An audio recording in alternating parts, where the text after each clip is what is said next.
जय श्री कृष्णा। आर्यव्रत की कहानियों में आपका स्वागत है। तो आज मैं आपको सुनाने जा रही हूँ कोकिला व्रत की कथा। तो चलिए शुरू करते हैं। जिस साल में अधिक आषाढ़ आता है उसमें पूर्णिमा व्रत किया जाता है, उसे कोकिला व्रत कहते हैं। इसमें सुबह जल्दी उठकर नदी तालाब पर स्नान करते हैं। अगर तालाब पर नहीं जा सके तो पानी में थोड़ा गंगा जल डाल सकते हैं।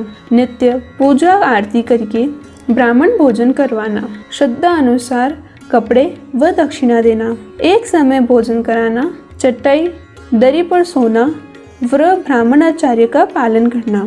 यह व्रत अखंड सौभाग्यवती के लिए किया जाता है। तो अब मैं आपको सुनाने जा रही हूँ इसकी कथा। पुराने समय में एक बार राजा दशरथ ने अपने महल में एक महायज्ञ का आयोजन किया था।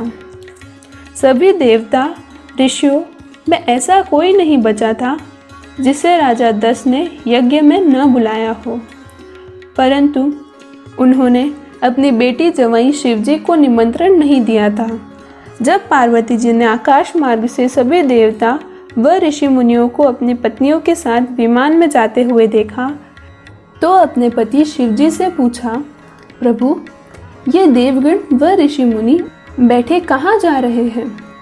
तब शिवजी ने बताया, तुम्हारे पिता के यहाँ यज्ञ महोत्सव है, उसी में हिस्सा लेने जा रहे हैं। तब सती ने कहा, नाथ, हमें भी वहाँ चलना चाहिए। शिवजी ने समझाया, हमें तो कोई निमंत्रण नहीं है प्रिय। सती हट करने लगी और समझाने पर भी नहीं मानी तो शिवजी ने अपने गणों के साथ सती को पिता के घर भेज दिया। जब सती ने माता और बहनें पिता के डर से नहीं बोली तो बहुत दुखी हुई और यज्ञ में शिवजी का हिस्सा भी नहीं निकला तो सती अपमानित होकर वहीं अग्नि में भस्म हो गई। तो उनके साथ यज्ञ का विध्वंस करने लगे। कुछ गण शिवजी को सूचना देने पहुंच गए। शिवजी अत्यंत क्रोधित होकर यज्ञ विध्वंस के लिए वीरभद्र के साथ अपने गणों की विशाल सेना भेजी। उत्पश्चात मनाते हुए गणों की विशाल सेना ने बहुत सा नुकसान किया। तब सभी देवताओं ने मिलकर विष्णु भगवान की आराधना की। विष्णु भगवान ने प्रकट होकर कहा कि शिवजी को प्रसन्न करने का उपाय करो। अब सब मिलकर शिवजी की आराधना करने लगे। देवता की आराधना से शिवजी प्रकट हो गए।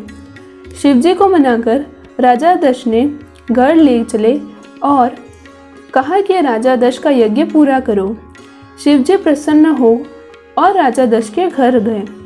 बकरे का सिर राजा दश के लगाया और संजीवनी विधि से उनको जीवित कर दिया। वह यज्ञ भी पूर्ण किया। सभी चोटग्रस्त देवताओं को जीवित किया, परंतु उन्होंने सती को श्राप दिया कि वह उनकी आज्ञा नहीं मानने के कारण हजारों वर्ष तक कोकिला बनी हुई वन वन में घूमती रही। इस प्रकार सती हजारों वर्ष तक कोकिला बनी रहकर फिर पार्वती के रूप में उत्पन्न हुई और ऋषियों की आज्ञानुसार आषाढ़ के दूसरे पूरे मास में व्रत रखकर शिवजी का पूजन किया। इससे प्रसन्न हुए शिवजी ने पार्वती जी के साथ विवाह कर लिया। इसलिए इस व्रत का नाम कोकिला व्रत हुआ। यह कोकिला व्रत कुंवारी लड़कियों के लिए अत्यंत श्रेष्ठ पति प्राप्त करने वाला होता है। तो यदि आपको मेरी यह कथा पसंद आई हो तो वीडियो को लाइक करें और चैनल को सब्सक्राइब करें।